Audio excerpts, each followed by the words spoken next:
when I found out that my daughter had this cancer. Horrible, but treatable, because my daughter was 5 hours away when we got the diagnosis at a camp, a summer camp. And my friend told his friend about my issue, and he gave me his plane.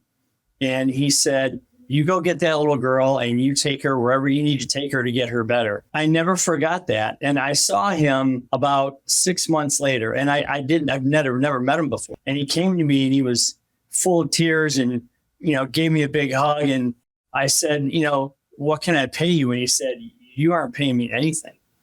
And I said, that's incredible. Why would you do that? And he said, to whom much is given, much is expected.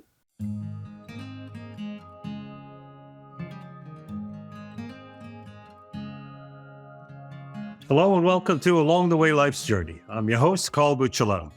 Our guest today is Ken Rusk. Ken Rusk is an author, entrepreneur, and he's generally a man who has come from a long way down to a long way up, and he's got lots of good stories to tell us today. He's the author of the Wall Street Journal best-selling Blue Collar Cash, which I see behind you there. Good to promote that. That's good. And he is the podcast host of Comfort, Peace, and Freedom, which is very well attended. He's been on numerous other television shows on all the biggies that Fox News and Carter and all those guys. So he'll tell us a little story about that as well. So Ken, thank you very much for joining our show and welcome. Thanks, Carl. Appreciate you having me. You have a very historied background, I see, and you've been in business and promoting how people can improve their lives and how to empower themselves for, it says almost 40 years. It's hard to believe. You look too young for that. But I guess all of us have our hidden secrets of how we look good. Is that true? Right. So tell us a little bit about yourself and your wonderful book there. And I know you're writing a new book, and we'll get into that in a few moments. But tell us a little bit something about yourself.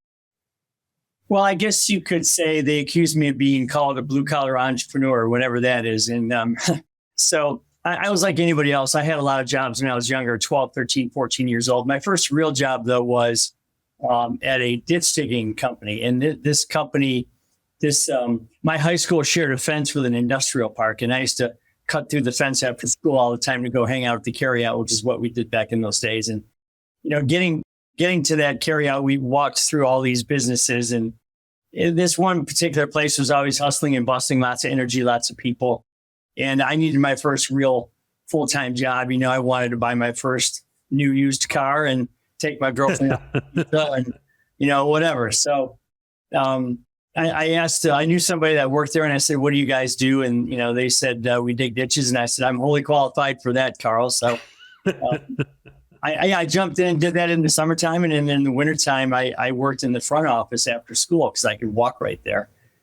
And, the interesting thing was, I kind of learned the whole front and the back of the business, the installation, the sales, the office, the marketing, the whole piece. And what that helped me do was get like a real rounded sense of how this place worked. So when I got to be 18, it was real quick. They're like, do you want to go to college? Or, everyone's going to, half of my class was going to college, the other half wasn't. And that seemed normal. But it was like, am I going to do that or what am I going to do? So they said, we have the opportunity for you to travel the country opening up franchises for our company. And so I just, 18 years old, bought an old suit and a suitcase. And I lived in that suitcase for the next 3 or 4 years, opening up franchises in Columbus, Chicago, Cincinnati, Pittsburgh. And then when I got to be tired of living out of a suitcase, which everybody does eventually, I moved to Toledo in 1986. Started my company with 6 people, and I think we have 200 today. So it's been a heck of a ride, Carl. Yeah, sounds like it. I can understand and relate to that franchise on the road business. I did a bit of that myself when I started my first business. Ate a lot of rotten chicken. Oh, yeah. Spent a lot of nights in bad motels. I know what that's like. I hear you there. I know what that's like. Sure. But so you started your first business, and what was the business? Tell us about it. So it's a business that we take care of old foundations. In the Midwest, you have a lot of old basements, crawl spaces, and that kind of thing, and they go bad after a while. So we can do anything from a simple sump pump to digging a ditch to literally jacking up the house, putting a new basement in, and setting the house back down. So it's that's the first business, primary one I had. And then we got into construction chemicals, fire retardants around the country. That went really, really well. And we build houses in Missouri, and I do a lot of medical longevity investing and all that kind of stuff. So it keeps us quite busy. So you're very diverse right now. You're an entrepreneur in multiple stages and multiple industries. And that gives you the background and experience to be able to advise people and speak to various groups. I'm sure lots of companies call you in to motivate their staff, but more than that, to direct them in the right ways to go. So is that part of what the empowerment program is that you do? Well, yeah, I look at it this way, Carl. I think, I just turned 60 years old, and I can't believe that. But I think when you get to a certain point, you're lucky because you worked hard, right? Labor under correct knowledge, as they say. And you tend to want to share what you know with others that are coming up behind you, because you want to shorten their learning curve. I mean, nobody wants to have to suffer your way through it if you can avoid some of those pitfalls. So for me, it's always been about I learned this stuff. Never went to college, but I learned it, on the job. So now how can I move that knowledge into other people and help them to become successful in their own right? I remember somebody saying, it's not the mountain that you climb to get to the top. It's how many people you take up there with you. That's right. And that's always resonated for me. So I think giving back the knowledge is my big kick. It's something I've been doing for years, and I really love it. And I would imagine that means you're involved with charitable organizations and groups that do outbound programs and outreach programs and so forth. Because we do a lot of that. We teach at Junior Achievement. We do stuff with Boys and Girls Clubs. We make food for Ronald McDonald's house. We make peanut butter and jelly sandwiches for the local group here. We do all kinds of great things with Make-A-Wish. We're one of the biggest donors in Ohio. We're Make-A-Wish. And, that's another thing to this whole equation, Carl, is once you become successful, and even on the way to becoming successful, right, you really need to be giving back, because, you don't do it for this reason, but everybody always says there's karma in giving back. So the more you give, the more you seem to get. And you don't do it for that reason, but you do it because you get to show your people around the office here what being a real human being is all about. I think that's really cool. And I could tell you from my own personal experience and my background, there's an expression that says, to whom much is given, much is expected.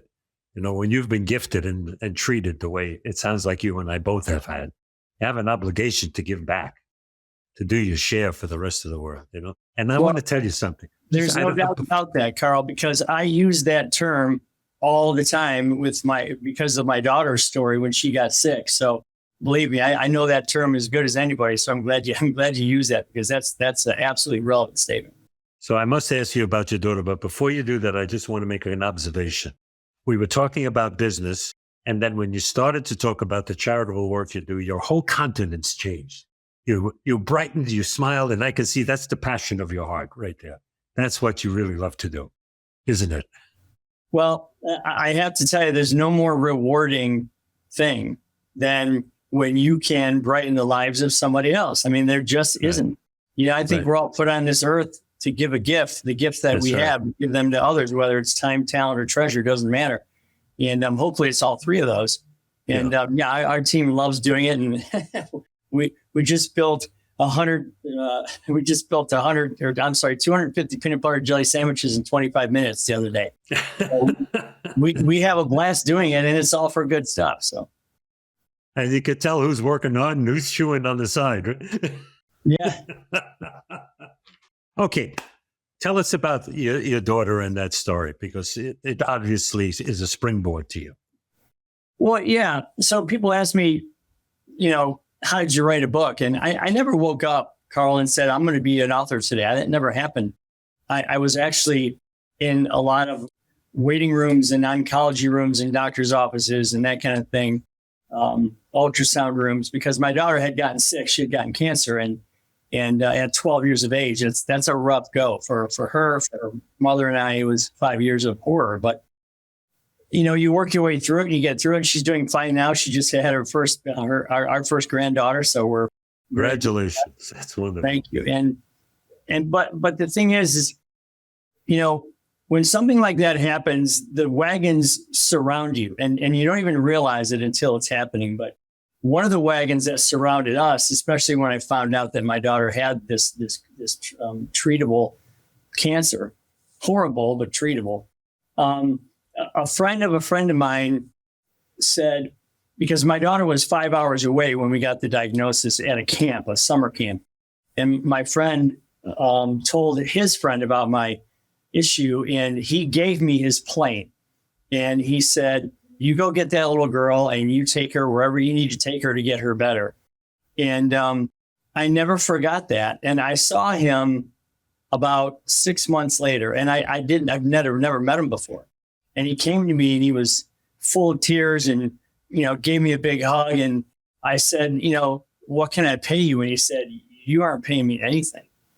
And I said, that's incredible. Why would you do that? And he said, to whom much is given, much is expected. And that was something I just certainly will never absolutely forget on this earth. And I use it all the time. I'm glad you did as well, because it's now part of our DNA here at our company. And it's part of mine, which is why it comes to me so freely to say these things, Ironically, I just left a luncheon with a group of men from the church that I belong to. And we were talking about the miracle of the sharing of the fish and the loaves. And we made an observation. We made an observation that although that was a miracle for that time, that's what we are as adult men. That's what we're supposed to do in this world. Not commit miracles, but to share, to bring not only the abundance of what God has given us. Let's face it, you and I have won the gene pool. We've been blessed, okay? No doubt about it. We're supposed to give back to people, not only physically and financially, but emotionally and with empathy, and to reach into and give ourselves to them in their lives so they know they're not alone. It's a very important thing. I love what you just said there, and that could be a whole nother podcast. I have to tell you, I really hope we can get back to this, boys to men, and men feeling good and confident about themselves and feeling good as leaders and hunters and gatherers, right, and providers, and get some of get some of that back, because it seems like the more we try to assert ourselves as someone that's trying to help people in society, right, we start to get knocked as these, misogynistic type. That drives me crazy, Carl, because all we're trying to do is do the right thing. Right. And I hope we get some of that back, because that's been taken away from our kids, especially our boys. And I hope we can turn that tide. I agree with you. What we have to do is stand for that and make it clear that we believe in it. Because unfortunately, the people that are trying to repress that and make boys think that they should be girls or all these other nonsense issues, they have an agenda, and the agenda is not the agenda you and I have. They're against the country, they're against faith, they're against families, and we have to stand for what we know is right. 100%, and millions of small groups like the ones you have and have formed are the way to do it, for sure. Yeah, I agree. So tell us about your programs and where you go, what kind of companies you go to. I know, easy for me to say, tell me all this good stuff about being with Tucker Carlson and all that other stuff, but you really don't want to talk about that. You want to talk about what you can contribute. So let's talk about that. Well, let's start with the fact that I've been very, very blessed, and I'm very, very grateful. And I'm very humbled by the fact that anyone would want to listen to what I have to say. Okay, so let's start with a ditch digger with no college education, and yet the book goes to become a bestseller. I have no clue how that happened. It's been fun. It's been great. But again, I'm eternally grateful for that.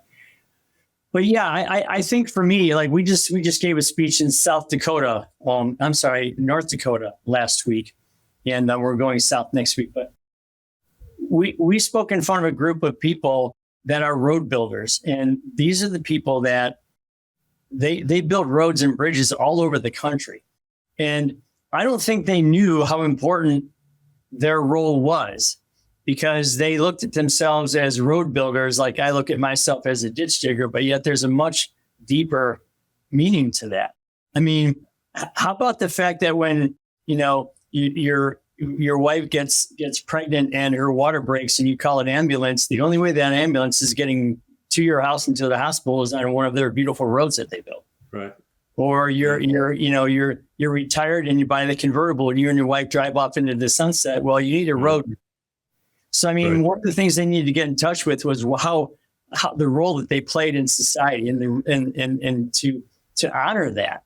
And so, yeah, we go into companies and we talk about culture and we talk about how to create culture, and not in a way that's, Carl, 50,000 feet where it's PhD talking to PhD or CEO to CEO.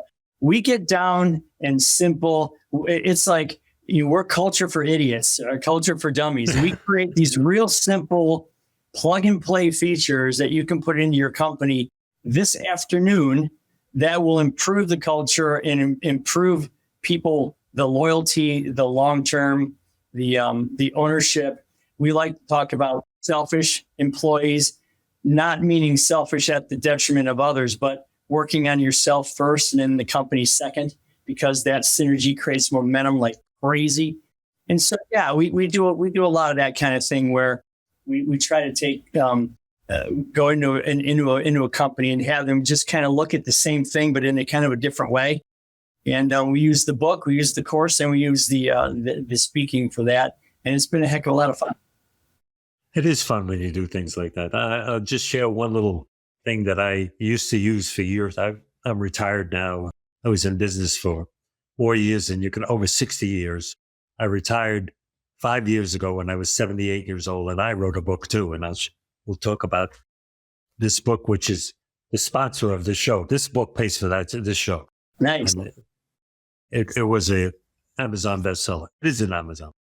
But I would meet with people and groups of people all over the world in different offices, and I would tell them, look, there's one thing you have to know, that before you can help anybody else, you have to be cognizant of what it is you need to be better, to survive, to breathe.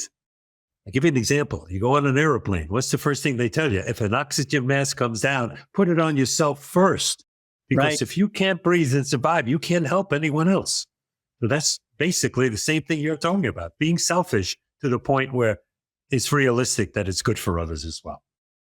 Well, companies, what people need to realize as CEOs or managers or owners or whatever you want to call it, companies are linear creatures, Carl. There's from the left side of the screen, there's people and product and supplies and materials and input. And then there's a product or a service or something is created. And then there's a price tag assigned to that. And then somebody sells that thing, and then it gets installed, and then it gets, paid for. And hopefully there's profit at the end of that line, because that's where you're standing. You're at the end of the line. So why wouldn't you want everyone within your company to win like crazy along the way for themselves first? Because if they're winning with and through your organization for themselves, if they can see their life unfolding for themselves within your company, you're always going to win. Absolutely. Because now you have dozens or tens of dozens of people that are all going, I can create the life that I want for myself with and through Ken's company. So why would I go anywhere else? This is really cool. And he is just as interested in what my future looked like as I am. So you're absolutely right. I was the CEO of 3 major companies. I took them all public. And each time, every member of my company, everyone that was employed, not only management, everyone had options in the company. Everybody. And we would meet together the first Thursday of every quarter, and I'd tell them what's going on, what happened in the company the previous quarter, and why their company was either growing wonderfully or we had a problem that I needed your help to fix. And it was amazing, because when we took the first one public, 27 people in my company became millionaires overnight. Nice. Who would never have had that opportunity. Yeah. 27 of them. And I would go in and I'd tell these people all the time, in the meeting, this company is not just about dollars and cents. It's about your mortgage being paid off, and your children going to college, and your son who wants to get married, and your vacation plan. That's what it's about. They would bend over backwards to make it succeed. So I understand what you're talking about. Well, especially when you have a company like ours that we have a tough road to hoe here. I mean, literally, we're knee deep in dirt and mud and sewage and, concrete and jackhammers and everything else. So if you don't find a way to motivate these guys, they have plenty of other places they can go work. Sure. So when people say to me, oh man, now I guess I have to work on this culture thing, I'm like, listen, I've been at this for 35 years. Okay. I was working on culture before culture was cool. And I'm curious because if I wouldn't have had the people. And so it's always interesting for people to look at people now who are like for yourself. You obviously were working on culture for a very long time, but there are companies out there that still think they can just put it on the paper and bodies will show up and there we go. And so that's the rude awakening that a lot of companies are getting right now, Carl, as you know, because they're thinking, why isn't anybody coming to work? Why isn't anybody showing up? Why isn't anybody answering my ad? Well, it's because, that's still your thinking. You still have that kind of caveman thinking going. Right. No, and that's the stuff we're trying to change. They have the IBM hierarchy mentality. Right. Which they learned from the American military in World War II. It was great for the time, but it doesn't work now. That's exactly right. You have to have everybody engaged and involved. Love it. That's exactly right. All right. So tell me what's coming up for you. I know you have a new book coming out, and tell us about the new book. Well, when I wrote Blue Collar Cash, it was about the end user. If you were, let's say, just starting out, 16 to 35 years of age, you're just getting going and you're trying to figure out what you want your life to look like. And you're trying to find a company that's supportive of you and your goals. And you're looking for culture. And, you learn how to design the life you want for yourself. And you learn that you're actually in control and that your input and your output and your day, your time, your schedule, your financial gain, the quality of who you are is all under your control. So that's the individual. So we'll call that person A. Well, the more people that read the book, the more people said, well, listen, as a business owner, as a manager, as an entrepreneur, where do I find those people? Can you tell me? So now I'm writing a book that teaches the bosses how to create an environment that attracts those kind of people. Okay. And it's kind of like being a cool boss, how to be one, how to find one or change the one you have. And it's more focused towards the things that you talk about. How can I create an environment where my employees actually believe that I care about their futures as much as I care about my own? And the momentum that comes from that synergy is ridiculous. And you sounds like you know that already, but it's so interesting that people don't know how to do that. And so that's what this next book is all about. Absolutely great. You're also an example, and I want to chat a little bit about something that my observation is that for the last 50 or 60 years, our culture taught every young person, you have to go to university, you got to go to school. And we sent all these kids off to Ivy League schools and they got corrupted with all kinds of terrible things. But I'm of the belief that not everyone needs to go to the university. They could learn and aspire to make successes of themselves and learn from their business work environments and the culture around us. There's so much that young people can do, trade schools that are so beneficial and needed in this country. I'd like to have your opinion of those kinds of things.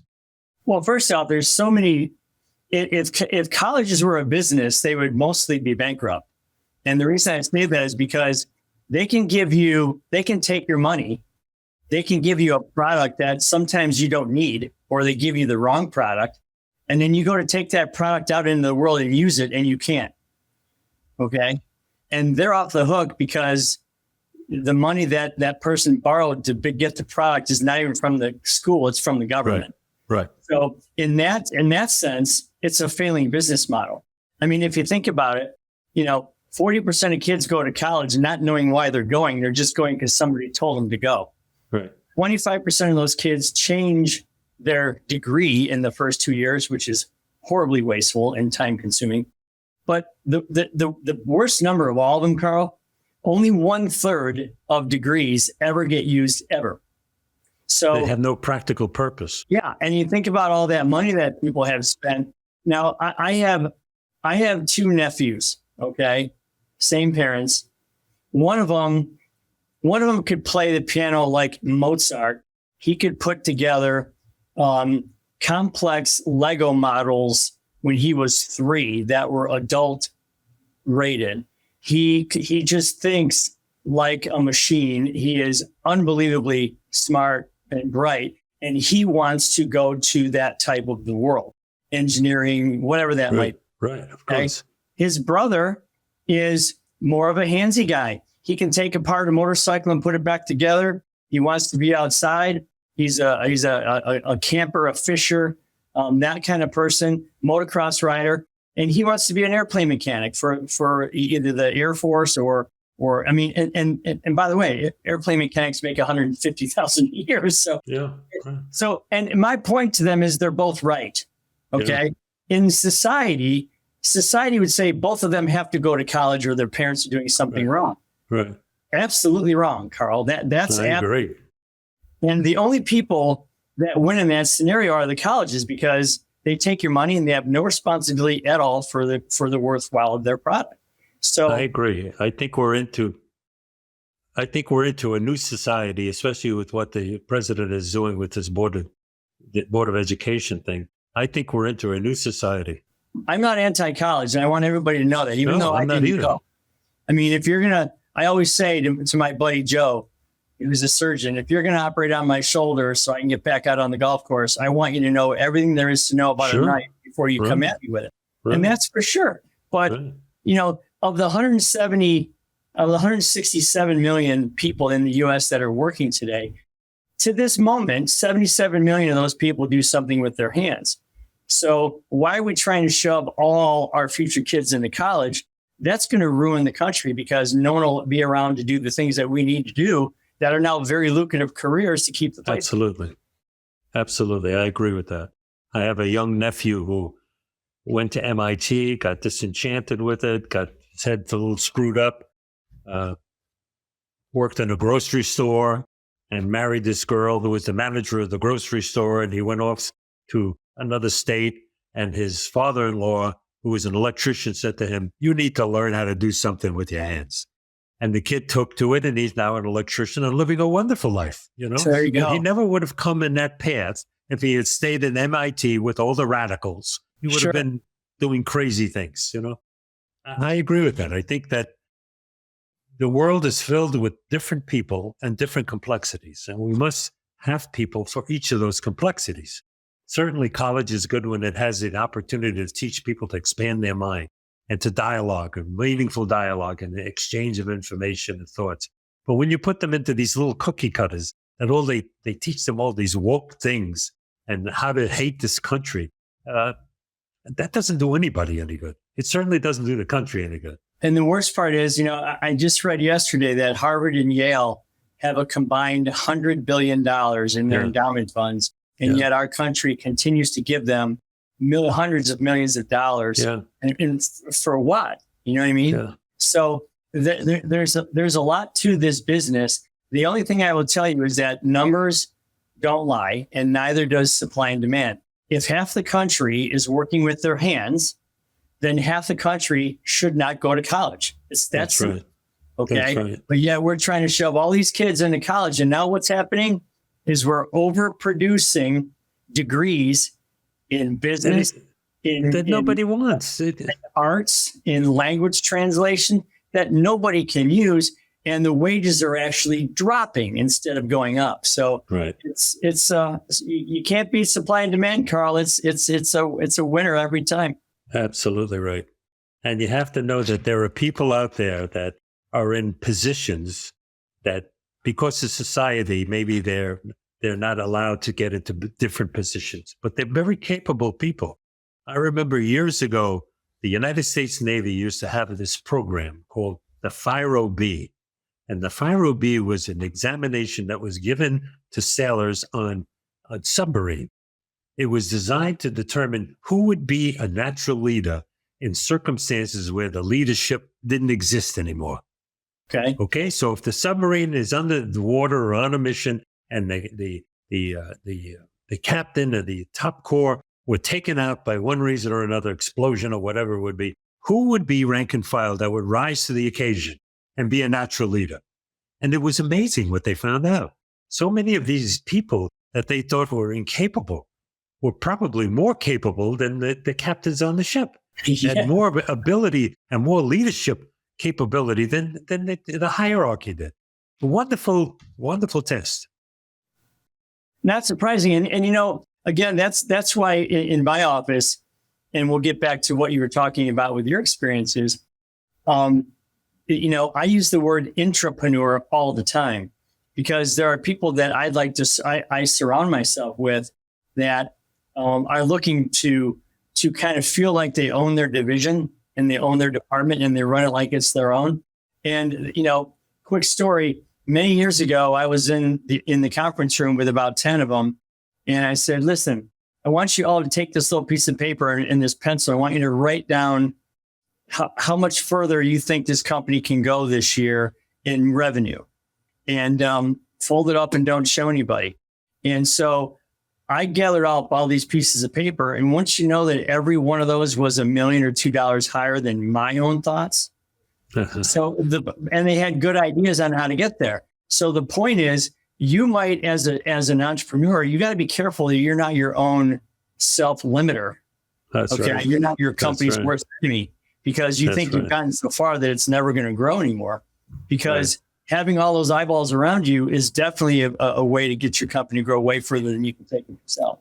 But give yourself a pat on the back because you were astute enough and comfortable enough in your own skin to take that information and work with it. There are some people out there, they were afraid of their people who work for them. They think they're going to take their jobs. And so they limit them. They would never allow them the freedom to put into motion good ideas. It has to be their idea. So management has to change how it thinks as well. Well, sure. In some cases.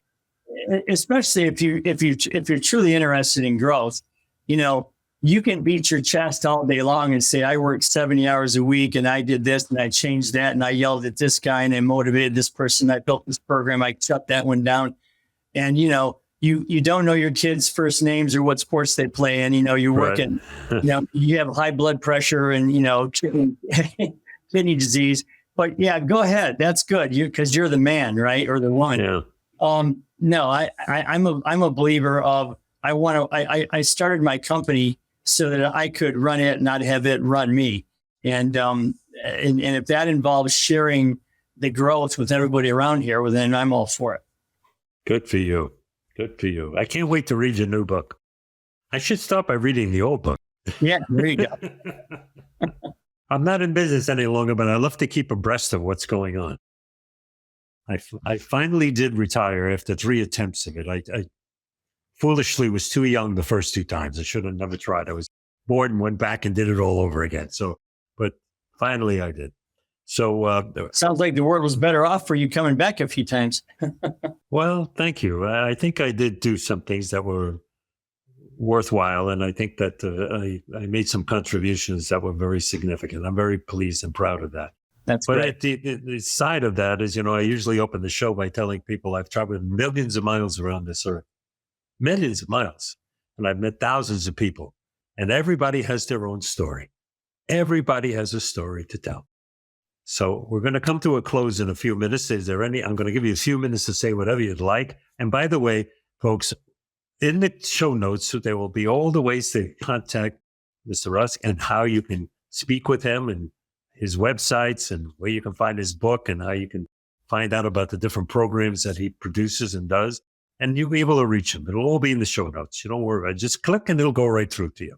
But we want to know what's going on next for you and what closing comments you have. Well, I would just say this. So, I talk to a lot of people. I've been on, I think your podcast is number 305 for me. Wow. And I can tell you this.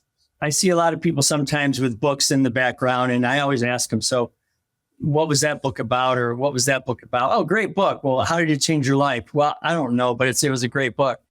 So I wanted to make sure that my book, if I was going to do it, was actually, especially because I was dealing with younger people, 17 to 35, I wanted to make sure that I could prove to myself that it was actually making their lives better.